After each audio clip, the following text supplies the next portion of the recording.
Good morning, everyone. Welcome to Delta Entertainment. I am your host, Lake Kenobi, and we got one new article that we are going to be talking about today. And this article is titled "The Souls of Storytelling: Why Modern Films Fail to Resonate." Now,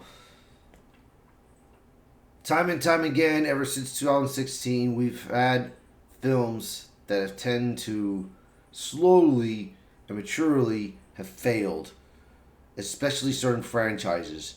And of course, now in this time of year, they're trying to really focus on DEI and woke agendas.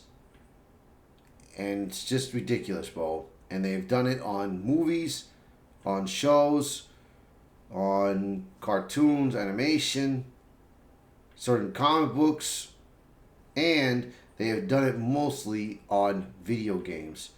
So let's take a look. Let's dive into this article and take a look what we have. Here we go. Why modern films will fail to resonate with audiences. In the late 1990s and early 2000s, we experienced what I would call a hidden renaissance in film and television. This period gave us iconic blockbuster series like Titanic, Lord of the Rings, Harry Potter franchise, Saving Private Ryan, Avatar, Pirates of the Caribbean, The Sopranos, Band of Brothers, Rome, and many more.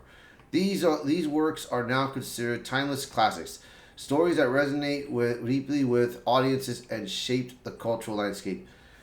And it's true because right now there are most times I'd rather watch older movies than watch these newer movies that are coming out in theaters right now. And and there are movies that I have reviewed that are good, and there are movies that I have reviewed that are not that good, you know. And it's just it's just sad. But not only that, bro. Hollywood, I would say, they're just running out of ideas, man.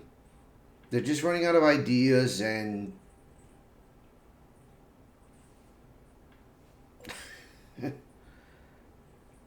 hey, that's what it is, man. It is what it is with Hollywood, man. But let's keep a dive in it. Yet something feels off today, despite advancements in technology and the following ballooning budgets of modern productions. Many contemporary films and TV shows fail to connect with audiences the way their predecessors did. Now they ask this question: why is this happening? What has changed? Why do modern films fail? But that's the thing. We don't want modern films. This is the problem.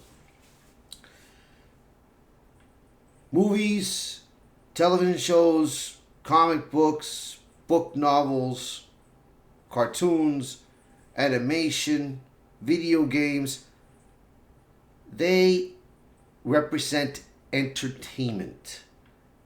We don't want modern day nonsenses. We want entertainment. That is the problem. So they can take that modern nonsense out of entertainment, and I guarantee your project will be perfect. I mean, for example, the Rings of Power. If they would have followed, if Amazon and their showrunners would have just followed the source material and listened to the fans, Rings of Power season one would have been a big hit. It would have been a success, and so would have season two. You got Willow, for example. Then you have National Treasures. Then most of the Disney Star Wars TV show projects that happened. I mean, that's something that a lot of fans are getting tired of. They're tired of the modern day usage. They're tired of this message that they're trying to put out in entertainment. They're tired. And that's what's going to keep happening if they don't pay attention. If they don't stop doing it. While some might attribute this disconnect to nostalgia, the truth, I believe, goes deeper. A closer look at today's entertainment reveals a lack of soul, creativity, and most importantly, narrative cohesion. But what is narrative cohesion and why does it matter so much? To understand this, we must first examine the role of the director. The director as a narrator, crafting cohesion. A director's role is best described as that of a narrator, not the creator of a story, but the one tasked with bringing it to life in the most engaging and meaningful way. The director ensures that every scene, action, and character works in service of the larger narrative, creating an emotionally seamless experience for the audiences. Unfortunately, many modern directors seem to have forgotten this essential responsibility. Instead of prioritizing the story, they focus on personal messages, adherence to trends, or amplifying ideological themes. These distractions compromise the cohesion of the narrative, resulting in stories that feel fragmented and fail to resonate with audiences. Have you ever watched a film or TV show that felt the second-hand embarrassment? What many call cringe. This feels often stems from a lack of narrative cohesion. Awkward or dramatic or poorly executed moments stand out because they fail to naturally fit within the story. Instead of drawing this audience in, these scenes alienate them. For example, the infamous Stones Don't Float scene from The Rings of Power feels hollow and forced. Compare this to Gandalf's reassurance to Merry about life after death in The Return of the King. Both scenes involve dialogue intended to convey deeper meaning, yet only one succeeds. Gandalf's words resonate because they fit seamlessly into the context of the story, aligning with its themes and emotions while deepening the relationship between the characters and the audience. In contrast, the Rings of Power scene lacks this narrative foundation. The dialogue feels disconnected from the larger story and fails to advance the plot or develop the characters in a meaningful way. What should have been a profound moment instead comes across an isolated attempt to significance. Without the group grounding provided by narrative cohesion, such scenes often leave audiences cringing rather than moved. Let's compare the two other pivotal scenes to understand why one resonates deeply while the other fails. Flat, Gandalf's iconic "You Shall Not Pass" confrontation with the Balrog in the Fellowship of the Ring, and Galadriel's dramatic declaration to Sauron, "You will die by my hand" in Rings of Power. By stripping away the dialogue and theatrics, we can clearly see why one succeeds in engaging the audience while the other fails.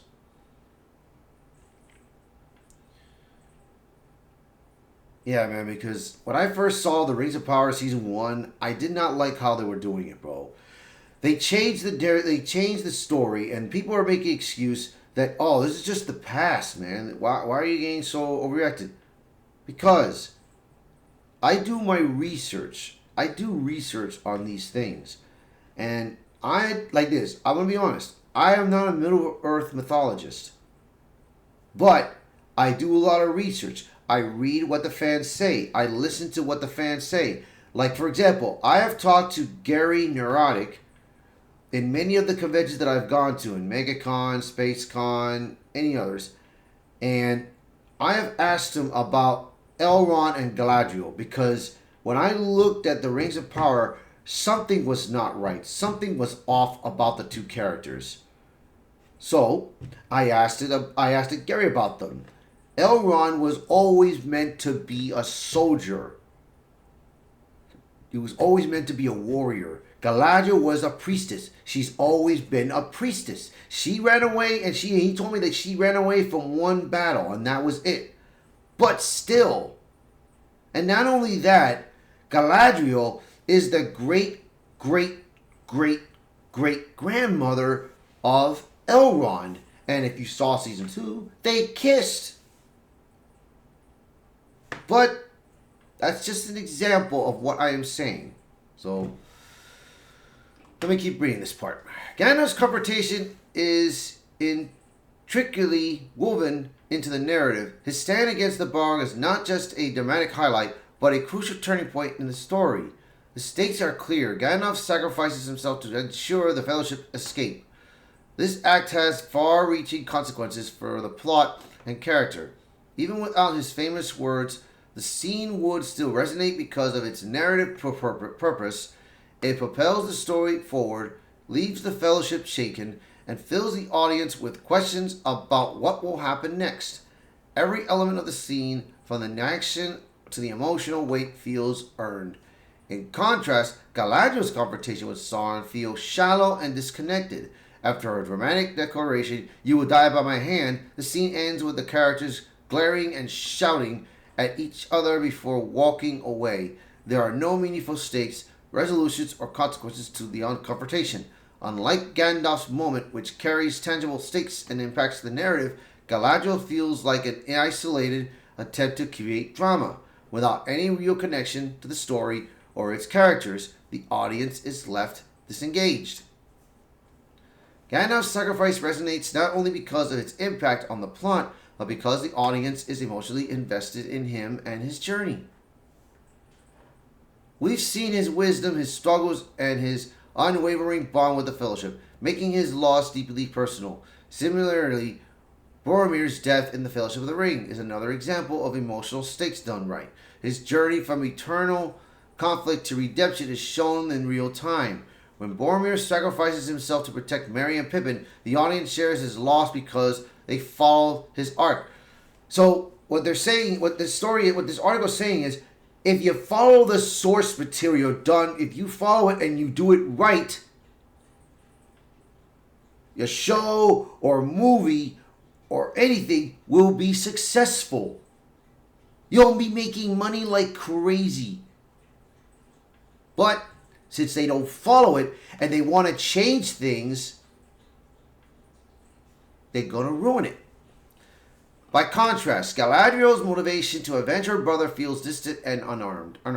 Her grief is presented through flashbacks, giving the audience only secondhand knowledge of her pain. We are told about her loss, but never experience it alongside her. As a result, her stakes remain personal rather than shared. This disconnect prevents her confrontation with Sauron from carrying the emotional weight it needs to resonate with the audience. So why do many modern films and TV shows lack this emotional connection? Part of the issue lies in a shift in creative priorities. In the past, storytelling took precedence, with every moment serving the narrative and the characters. Today, many projects prioritize spectacle, superficial drama, or ideological messaging over the basics of storytelling. While these elements can complement a good story, they cannot replace it. Spectacle-driven filmmaking often relies on visual effects or grandiose moments to captivate audiences. While these elements can be thrilling, they lose their impact if they aren't embedded in the narrative. A well-told story gives these moments their weight, making them memorable instead of fleeting. When the message becomes more important than the story, characters, and events can feel contrived or forced, alienating audiences. This doesn't mean that films should tackle important themes, but these themes must be woven naturally into narrative. When handled poorly, they risk overshadowing the story rather than enhancing it. So the heart of the problem is the lack of narrative cohesion. This crucial element ensures that every scene, action in the word serves a purpose in advancing the story. When narrative cohesion is present, even the least dramatic moments feel earned and emotionally engaging. Without it, even the grandest spectacle can feel hollow. The heart of the problem. Ultimately, emotional stakes and narrative cohesion are inseparable. Give me 1 minute.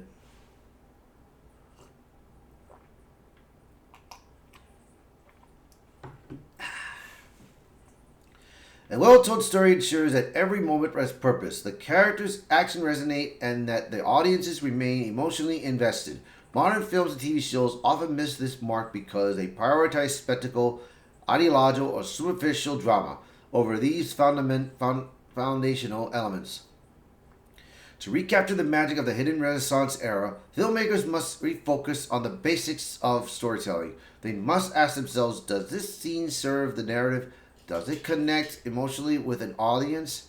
By grounding their work in authentic stakes and meaningful connections, creators can craft stories that resonate, timeless works that audiences will remember for years to come.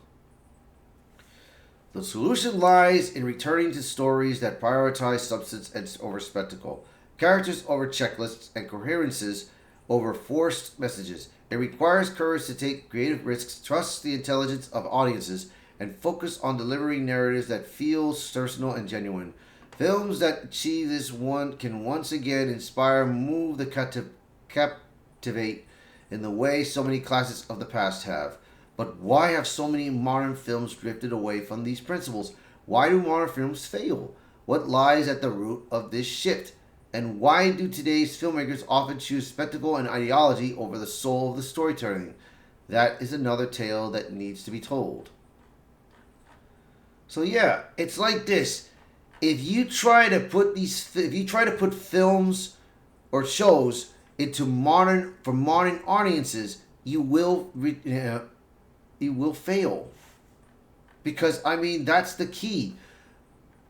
Hollywood is not about modernizing or throwing political messages out there.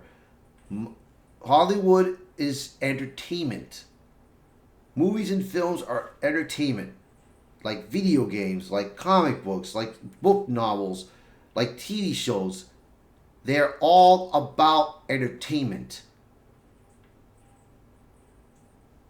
And if you want to please fans for certain franchises, you have to listen to the fans and follow the source material. If you do those, I guarantee you will be making more money and you will have more viewers.